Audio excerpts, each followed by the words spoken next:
Greek മിത്തോളജിയിൽ ഒരു story ഉണ്ട്.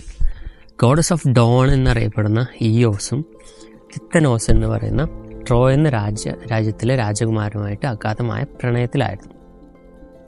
എന്നാൽ ഇയോസിന് അറിയാമായിരുന്നു തിത്തനോസ് ഒരു മനുഷ്യനാണെന്നും അവൻ്റെ കാലം ഭൂമിയിൽ എണ്ണപ്പെട്ടതാണെന്നും. ഇത് ഇയോസിന് വളരെ വേദന ഉണ്ടാക്കി. അപ്പോൾ ഇയോസ് ദൈവങ്ങളുടെ രാജാവായ സ്യൂസിനടുത്ത് പോയി. ഇയോസ് ചോദിച്ച വരം ഇതായിരുന്നു: തിത്തനോസ് ഒരിക്കലും മരിക്കരുത്. വളരെ കൗശലകരനായ സിയൂസ് ഇയോസ് ചോദിച്ച വരം അതേപടി നൽകുകയും ചെയ്തു. വളരെ വൈകാതെ തന്നെ ഇയോസിന് തൻ്റെ തെറ്റ് മനസ്സിലായി. പ്രായത്തിനെക്കുറിച്ച് ഇയോസ് ഒന്നും തന്നെ പറയാത്തതിനാൽ കാലം ചെല്ലുന്തോറും തിത്തനോസ് പ്രായം വയ്ക്കാൻ തുടങ്ങി. വളരെ വൈകാതെ തന്നെ തിത്തനോസ് ഒരു വൃദ്ധനായി മാറി.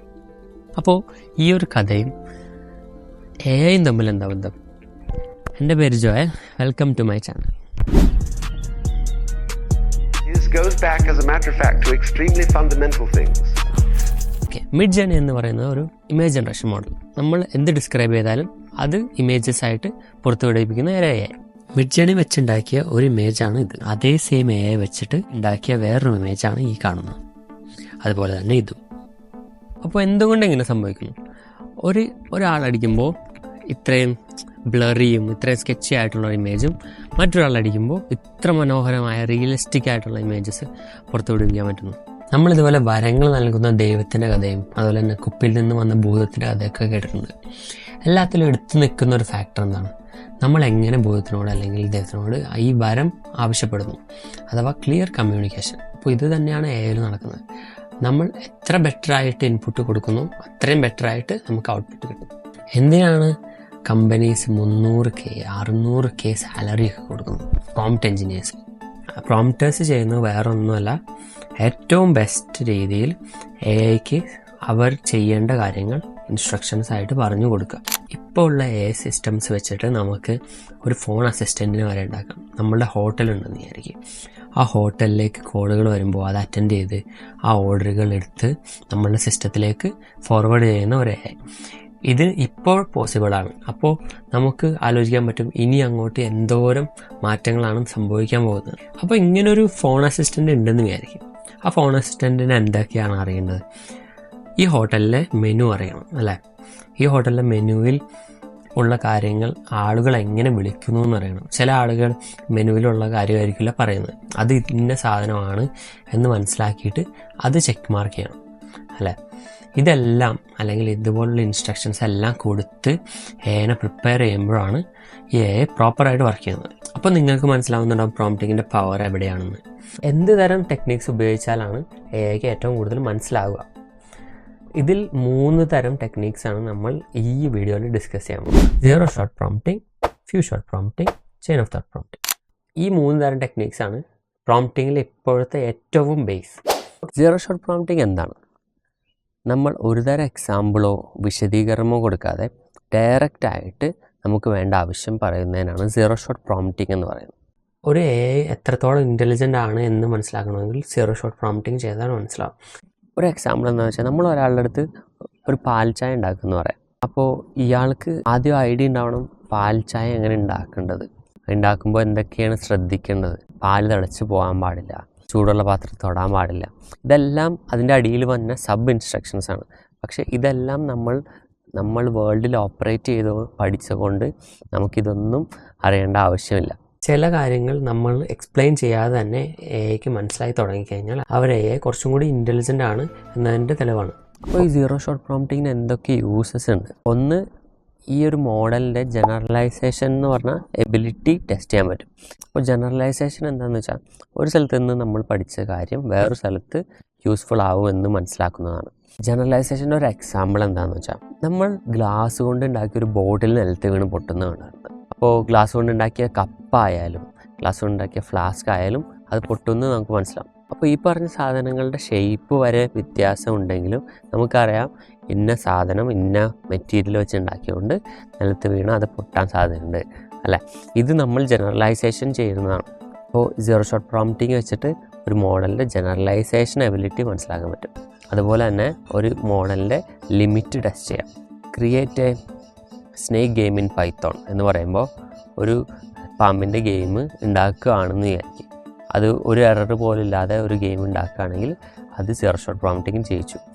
നേരെ മറിച്ച് നമ്മൾ അത് സാധിക്കാൻ പറ്റിയിട്ടില്ലെങ്കിൽ അപ്പോൾ മനസ്സിലാവും ഇത് സീറോ ഷോട്ട് പ്രോംപ്റ്റിങ് വെച്ചിട്ട് അത് സാധ്യമല്ല. അപ്പോൾ ഇങ്ങനെ സംഭവിക്കുമ്പോഴാണ് നമ്മൾ AI മോഡൽസിന് ഇത് പറ്റില്ല എന്ന് പറഞ്ഞ് നിർത്തിയിട്ട് പോകുന്നത്. ഇങ്ങനെയുള്ള സിറ്റുവേഷൻസിലാണ് നമ്മളുടെ രണ്ടാമത്തെ പ്രോംപ്റ്റിംഗ് മെത്തേഡ് വരുന്നത്, few shot prompting. Few shot prompting എന്നത് വളരെ റെവല്യൂഷണറി ആയിട്ടുള്ളൊരു ഐഡിയ ആയിരുന്നു. GPT-3 പുറത്ത് വന്നപ്പോൾ ഓപ്പൺ എഐയുടെ റിസർച്ചേഴ്സ് മനസ്സിലാക്കി ഈ ഒരു മോഡലിനെ സ്പെസിഫിക് ആയിട്ട് ട്രെയിൻ ചെയ്യാത്ത കാര്യങ്ങൾ കുറച്ച് എക്സാമ്പിൾ കൊടുത്തുകൊണ്ട് തന്നെ ഇത് വളരെ മനോഹരമായി ചെയ്യാൻ തുടങ്ങി. ഇപ്പോൾ നമ്മൾ നേരത്തെ പറഞ്ഞ പാൽച്ചായ ഉണ്ടാക്കുന്ന സിറ്റുവേഷൻ എടുക്കാം. ഇത് വേറൊരു ഫ്രണ്ടിൻ്റെ വീട്ടിലാണെന്ന് വിചാരിക്കും. അവിടെ ചായപ്പൊടി ഇരിക്കുന്നത് വേറൊരു സ്ഥലത്താണ്, അല്ലെങ്കിൽ പഞ്ചസാര ഇരിക്കുന്നത് വേറൊരു സ്ഥലത്താണ്. ഈ ഒരാൾക്ക് ചായ ഉണ്ടാക്കാൻ അറിയുമെങ്കിലും ഇതുപോലുള്ള ഇൻഗ്രീഡിയൻസ് എവിടെയാണ് ഇരിക്കുന്നത് എന്നുള്ളത് അറിയേണ്ടത് ആവശ്യമുണ്ട്. അപ്പോൾ അവനോട് നമ്മൾ പറയും, ഇവിടെ ചായ ഉണ്ടാക്കാനുള്ള ചായപ്പൊടി ഇവിടെയാണ് ഇരിക്കുന്നത്, അല്ലെങ്കിൽ പഞ്ചസാര ഇവിടെയാണ് ഇരിക്കുന്നത്, ഇതെല്ലാം പറഞ്ഞു കൊടുക്കും. ഇതിനെയാണ് ഫ്യൂ ഷോട്ട് പ്രോംപ്റ്റിംഗ് എന്ന് പറയുന്നത്.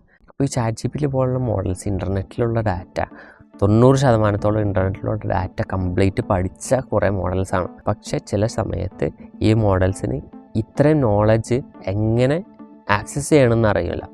അപ്പോൾ ഈ ഒരു ആക്സസ് ചെയ്യാൻ വേണ്ടിയിട്ടാണ് നമ്മൾ ഈ ഫ്യൂ ഷോട്ട് പ്രോംപ്റ്റിങ്ങിലൂടെ ഹെൽപ്പ് ചെയ്യുന്നത്. ഞാൻ കഴിഞ്ഞ വീഡിയോയിൽ പറഞ്ഞായിരുന്നു GPTസിൻ്റെ വർക്കിംഗ്. ഇത് പറഞ്ഞത് മെയിൻലി ഫ്യൂ ഷോട്ട് പ്രോംപ്റ്റിംഗ് എന്തുകൊണ്ട് വർക്ക് ചെയ്യുന്നു എന്ന് കാണിക്കാൻ വേണ്ടിയിട്ടാണ്. ഫ്യൂ ഷോട്ട് പ്രോംപ്റ്റിംഗ് ഒരു വിധത്തിൽ നമ്മൾ ആ മോഡലിനെ ഇമിറ്റേഷൻ പഠിപ്പിക്കുക എന്ന് പറയാം. അതായത് ഞാൻ ചെയ്യുന്ന പോലെ ചെയ്യാൻ ശ്രമിക്കൂ. അപ്പോൾ ഒരു എക്സാമ്പിൾ എന്താണെന്ന് വെച്ചാൽ, ഇതുപോലുള്ള GPT മോഡൽസ് വരുന്നതിന് മുമ്പ് നമ്മൾ മെഷീൻ ലേണിങ്ങിൽ സെൻറ്റിമെൻറ്റ് അനാലിസിസ് എന്ന് പറയുന്ന ഒരു കാര്യം ചെയ്യുകയാണ്. അതായത് ഒരു കമൻറ്റ് അല്ലെങ്കിൽ ഒരു സെൻറ്റൻസ് എടുത്തിട്ട് അത് പോസിറ്റീവാണോ അതോ നെഗറ്റീവാണോ ഉദ്ദേശിക്കുന്നത്, ആ ഒരാൾ ഉദ്ദേശിച്ചത് ഒരു പോസിറ്റീവ് കമൻ്റ് ആയിട്ടാണോ അതോ നെഗറ്റീവ് ആയിട്ടാണോ അതോ ന്യൂട്രൽ ആയിട്ടാണോ എന്ന് ഡിസൈഡ് ചെയ്യുന്നു. ഇതിന് സ്പെസിഫിക് ആയിട്ട് നമ്മൾ മോഡലൊക്കെ ഈ ഒരു ജോബ് മാത്രം ചെയ്യാൻ വേണ്ടിയിട്ട് ട്രെയിൻ ചെയ്തെടുക്കുമായിരുന്നു. ഇതുപോലുള്ള ട്രെയിനിങ് ഒന്നും ചെയ്യാതെ തന്നെ GPTക്ക് 2-3 എക്സാമ്പിൾ കൊടുത്തിട്ട് ഇങ്ങനെയാണ് പോസിറ്റീവാണെന്ന് ഡിസൈഡ് ചെയ്യുന്നത്, ഇത് നെഗറ്റീവാണ് എന്ന് 2-3 കമൻറ്റ് മാത്രം കൊടുത്തൊരു പ്രോംപ്റ്റ് ഉണ്ടാക്കുമ്പോൾ ഇത് വളരെ മനോഹരമായി സെയിം ലെവൽ അല്ലെങ്കിൽ ആ സെൻറ്റിമെൻറ്റ് അനാലിസിസിനേക്കാളും കൂടുതൽ ബെറ്ററായിട്ട് പ്രെഡിക്റ്റ് ചെയ്യാൻ തുടങ്ങി. ഓക്കെ, നമുക്ക് ഫ്യൂ ഷോട്ട് പ്രോംപ്റ്റിങ്ങിൻ്റെ ഒരു എക്സാമ്പിൾ എടുത്ത് നോക്കാം. ഇപ്പോൾ ഞാൻ കൊടുത്തിരിക്കുന്ന പ്രോംപ്റ്റ് എന്താണെന്ന് വെച്ചാൽ, Mohanlal is an amazing actor. അത് ആ ഒരു സെൻറ്റൻസ് നല്ലൊരു പോസിറ്റീവ് കമൻറ്റാണ് അല്ലേ. അതുപോലെ അടുത്തത് ദാറ്റ് പേഴ്സൺ ഈസ് അനോയിങ്, അതൊരു നെഗറ്റീവ് കമൻറ്റാണ്. അതുപോലെ തന്നെ അടുത്തത് ദാറ്റ് ഗേൾ ഈസ് ബ്യൂട്ടിഫുൾ എന്ന് പറയുന്ന ഒരു പോസിറ്റീവ് കമൻറ്റാണ്. ഇനി അടുത്തത് ഞാൻ കൊടുക്കുകയാണ്, wow that was a waste of time. Wow എന്ന് കേൾക്കുമ്പോൾ മിക്ക മോഡൽസും അത് പോസിറ്റീവ് ആണെന്ന് ചിന്തിക്കാറുണ്ട്. പക്ഷെ ഇത് എന്ത് ചിന്തിക്കുമെന്ന് നമുക്ക് നോക്കാം. ആ ഒരു മോഡലിന് മനസ്സിലായി ഇത് ഒരു നെഗറ്റീവ് കമൻറ്റാണ്. ഫ്യൂ ഷോട്ട് പ്രോംപ്റ്റിംഗ് എവിടെയൊക്കെയാണ് യൂസ് ചെയ്യുന്നത്? നമുക്ക് ഇന്ന ഫോർമാറ്റിൽ വേണം ഉത്തരം. അപ്പോൾ ഇന്ന ഫോർമാറ്റ് നമുക്ക് അതിനോട് പറഞ്ഞു കൊടുത്താൽ അത് ഇന്ന ഫോർമാറ്റിൽ മാത്രമേ ഉത്തരം പറയുള്ളൂ. അപ്പോൾ ഒരു എക്സാമ്പിൾ എന്ന് വെച്ചാൽ, നമുക്ക് ഒരു കവർ ലെറ്റർ ആവശ്യമുണ്ട് നമ്മൾ ജോബിന് അപ്ലൈ ചെയ്യുമ്പോൾ. അപ്പോൾ ഈ ഒരു ഫോർമാറ്റ് കൊടുത്തു കഴിഞ്ഞാൽ അതിനകത്ത് എന്തൊക്കെ മാറ്റങ്ങൾ വരുത്തിയാലും ഈ ഒരു ഫോർമാറ്റ് കീപ്പ് ചെയ്തിട്ട് അത് നമുക്ക് ഉത്തരം തരും. ഫ്യൂ ഷോട്ട് പ്രോംപ്റ്റിംഗ് എല്ലാ സമയത്തും കുറച്ചും കൂടി ബെറ്റർ ഔട്ട്പുട്ട് നൽകാനായിട്ട് ഉപയോഗിക്കാറുണ്ട്. ഇനി അടുത്ത ഒരു പ്രോംപ്റ്റിംഗ് ടെക്നിക്കാണ് ചെയിൻ ഓഫ് തോട്ട് പ്രോംപ്റ്റിംഗ്. ഈ ഒരു ടെക്നിക്ക് വളരെ ഇമ്പോർട്ടൻ്റ് ആണ്. ഈവൻ ഹൈ ലെവലായിട്ടുള്ള അല്ലെങ്കിൽ ഏറ്റവും കട്ടിങ് എഡ്ജ് ആയിട്ടുള്ള മോഡൽസിന് വരെ ചെയിൻ ഓഫ് തോട്ട് പ്രോംപ്റ്റിംഗ് ഏറ്റവും കൂടുതൽ ഇപ്പോഴും യൂസ്ഫുൾ ആണ്. നമ്മളൊരു പ്രോബ്ലം കൊടുത്തിട്ട് ആ ഒരു പ്രോബ്ലത്തിനെ എങ്ങനെ ആ പ്രോബ്ലത്തിനെ കുറിച്ച് ചിന്തിക്കണം എന്ന് പറഞ്ഞു കൊടുക്കുന്നതിനാണ് ചെയിൻ ഓഫ് തോട്ട് പ്രോംപ്റ്റിംഗ് എന്ന് പറയുന്നത്.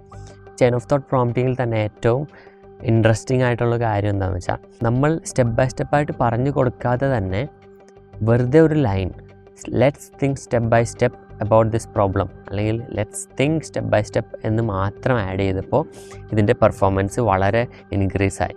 Let's think step by step എന്ന് അടിക്കുന്നതിനാണ് zero shot chain of thought prompting എന്ന് പറയുന്നത്. ബിക്കോസ് നമ്മൾ അതിന് കൂടുതലൊന്നും എക്സാമ്പിൾസ് കൊടുക്കുന്നില്ല. പക്ഷേ ഇതിന് few shot chain of thought promptings ഉണ്ട്. അതായത് നമ്മൾ കുറച്ച് എക്സാമ്പിൾസ് കൊടുത്തിട്ട് ഇന്ന രീതിയിലാണ് ചിന്തിക്കേണ്ടത് എന്ന് പറയുന്നത്. അതിൻ്റെ കുറച്ച് എക്സാമ്പിൾസ് കാണാം. ഇത് ചെയിൻ ഓഫ് തോട്ട് പ്രോംപ്റ്റിംഗ് തന്നെ മുന്നോട്ട് വെച്ച പേപ്പറിൽ നിന്നുള്ള ഒരു എക്സാമ്പിളാണ്. ഇതിൽ ഉപയോഗിച്ചിരിക്കുന്നത് പാം എന്ന് പറയുന്ന ഗൂഗിൾ റിസർച്ച് കണ്ടുപിടിച്ച ഒരു AI മോഡലാണ്. ഇത് ChatGPT പോലും അന്ന് ഉപയോഗിച്ചുകൊണ്ടിരുന്ന GPT-3 മോഡലിനേക്കാളും കമ്പാരിറ്റീവ്ലി വളരെ സൈസ് കുറഞ്ഞ ഒരു AI മോഡലായിരുന്നു. എന്നാൽ ചെയിൻ ഓഫ് തോട്ട് പ്രോംപ്റ്റിംഗ് വെച്ചിട്ട് ഇവർക്ക് GSM 8K എന്ന് പറയുന്ന grade school mathematical word problems ഒക്കെ കണ്ടെയ്ൻ ചെയ്യുന്ന ഒരു ഡാറ്റ സെറ്റിൽ GPT-3നേക്കാളും പെർഫോമൻസ് കാണിക്കാൻ സാധിച്ചു. അപ്പോൾ ഈ ഒരു എക്സാമ്പിൾ എന്താ നടക്കുന്നതെന്ന് നോക്കാം. ആദ്യം നമ്മൾ സ്റ്റാൻഡേർഡ് പ്രോംപ്റ്റിങ്ങിൽ ചെയ്യുന്നത് നമ്മൾ സാധാരണ ഫ്യൂച്ചർ പ്രോംപ്റ്റിങ്ങിൽ ചെയ്യുന്ന പോലെ ഇതുപോലെയാണ് ഉത്തരം തരേണ്ടത് എന്നൊരു എക്സാമ്പിൾ കൊടുക്കുന്നു. അതുപോലെ തന്നെ നമ്മൾ വീണ്ടും ഒരു ക്വസ്റ്റ്യൻ ചോദിക്കുന്നു. ഇതാണ് സ്റ്റാൻഡേർഡ് പ്രോംപ്റ്റിങ്ങിൽ നമ്മൾ ചെയ്യുന്നത്. എന്നാൽ നമ്മൾ ഫ്യൂച്ചർ പ്രോംപ്റ്റിംഗ് ട്രൈ ചെയ്തിട്ട് പോലും ഈ ഒരു മോഡൽ നമുക്ക് തെറ്റായിട്ടുള്ള ഉത്തരമാണ് നൽകിയത്. അപ്പോൾ ഈ ചെയിൻ ഓഫ് തോട്ട് പ്രോംപ്റ്റിങ്ങിൽ എന്താണ് വ്യത്യാസം? നമ്മൾ ഇതുപോലെ തന്നെ ഒരു ക്വസ്റ്റ്യൻ കൊടുക്കുന്നു, പക്ഷേ അതിൻ്റെ ഒപ്പം ഒരു എക്സാമ്പിൾ ആൻസർ കൊടുക്കുന്നു. ഈ ആൻസറിൽ നമ്മൾ ആ ക്വസ്റ്റ്യനെക്കുറിച്ച് ചിന്തിക്കേണ്ട വഴിയും കൊടുക്കുന്നുണ്ട്. അപ്പോൾ ഈ ക്വസ്റ്റ്യനെക്കുറിച്ച് എങ്ങനെയാണ് ചിന്തിക്കേണ്ടത്? റോജറിന് 5 ബോളുണ്ട്, അതുപോലെ തന്നെ അവന് 2 ക്യാൻ വീതം കിട്ടി. ആ ക്യാനിൽ 3 ബോളുണ്ട്. അപ്പോൾ അതിൻ്റെ അർത്ഥം റോജറിന് 6 ബോൾ വീതം ഈ 5 ബോളിൻ്റെ ഒപ്പം കൂടുതൽ കിട്ടി. അപ്പോൾ ഉത്തരം 11 എന്ന് പറഞ്ഞ് നമ്മൾ പഠിപ്പിക്കുകയാണ്. അപ്പോൾ ഇതിൽ ഏറ്റവും ഇൻട്രസ്റ്റിംഗ് ആയിട്ടുള്ള കാര്യം എന്താണെന്ന് വെച്ചാൽ, നമ്മളിത് ഒരു പ്രാവശ്യം പറഞ്ഞു കൊടുത്തു കഴിയുമ്പോൾ പിന്നീട് നമ്മൾ ചോദിക്കുന്ന ചോദ്യങ്ങൾക്കെല്ലാം ഇത് റീസൺ ചെയ്തിട്ട് കറക്റ്റായിട്ടുള്ള ഉത്തരം കണ്ടുപിടിക്കാൻ തുടങ്ങും. അപ്പോൾ ചെയിൻ ഓഫ് തോട്ട് പ്രോംപ്റ്റിംഗ് എവിടെയൊക്കെയാണ് യൂസ് ചെയ്യുന്നത് വെച്ചാൽ, കോംപ്ലക്സ് ആയിട്ടുള്ള മാത്തമാറ്റിക്കൽ പ്രോബ്ലംസ് അല്ലെങ്കിൽ ലോജിക്കൽ പ്രോബ്ലംസൊക്കെ എങ്ങനെയാണ് ചിന്തിക്കേണ്ട രീതി എന്ന് പറഞ്ഞു കൊടുത്താൽ ഇത് ബെറ്ററായിട്ട് അതുപോലുള്ള ലോജിക് പസിൽസ് പിന്നീട് സോൾവ് ചെയ്യാൻ തുടങ്ങും. പിന്നെ എന്ത് തരം പ്രോബ്ലംസിലും പ്ലാനിങ് വരുന്നുണ്ടെങ്കിൽ ഏറ്റവും കൂടുതൽ chain of thought prompting useful ആയിരിക്കും. അപ്പോൾ ഇതുപോലെ നമ്മൾ ഫ്യൂച്ചറിലോട്ട് ചിന്തിക്കുമ്പോൾ ഇനി വരാൻ പോകുന്ന മോഡൽസ് കൂടുതൽ ഇൻ്റലിജൻ്റ് ആയിരിക്കും. അതുപോലെ തന്നെ കൂടുതൽ കാര്യങ്ങൾ ലോകത്ത് ചെയ്യാൻ പറ്റുന്ന ഒരു മോഡൽസ് ആയിരിക്കും. ഇതുപോലെ AI മോഡൽസ് ഇനിയും ലോകത്ത് കൂടി വരുമ്പോൾ ഈ പ്രോംപ്റ്റിംഗ് സ്കിൽസ് ഇനിയും വാല്യുബിളായി വരും. ഇതുകൊണ്ട് തന്നെയാണ് ദുബായ് 1 മില്യൺ പ്രോംപ്റ്റേഴ്സ് എന്ന് പറയുന്ന ഒരു പ്രോഗ്രാം തന്നെ തുടങ്ങിയത്. ഇവിടെ ലണ്ടനിൽ തന്നെ പല സ്റ്റാർട്ടപ്പ്സും പ്രോംപ്റ്റ് എഞ്ചിനീയേഴ്സിനെ ഹയർ ചെയ്യുന്നുണ്ട് ഇപ്പോൾ. പക്ഷെ നമ്മളിതൊരു ജോബായിട്ട് കാണാതെ ഇതൊരു ബേസിക് സ്കില്ലായിട്ട് കാണണം.